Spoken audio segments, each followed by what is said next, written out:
Iwe. Ubide. Usengo. Da turbite hii.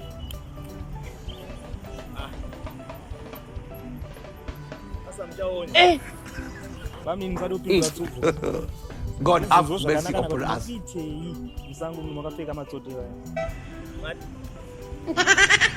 Da turbite hii. Ndaita kote. Konde ndo akapeka matsota kadai. Aiwa. Ndimenyuka makapfeka bhuti. Ndambozvidava lero kuti murikufamba makapfeka misikarani.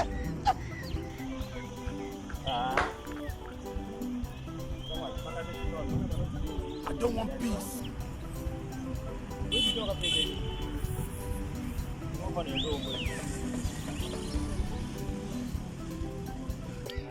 Ndakatochena panewe. Dzakashata chihembe dzangu. But dzangu dziri nani pane dzakomiki girls. Comic girls anenge akatochena. Zvakaita. Anenge akatopfeka inosvika kunoku. Osunga ake anozongozviremedza nebhegi chete basi. Zvake zvinomira sei. Iwe. Apologize. Ndakatochena. God have mercy. Kana iwo mabhandi. Iwe wakurwara nepfungwa ere iwe? Usika kuda oda kuendeswa kurehab ere iwe? Hazi amadrugs ere akukupisa. Mabhandi. Ona mukoma zvakata.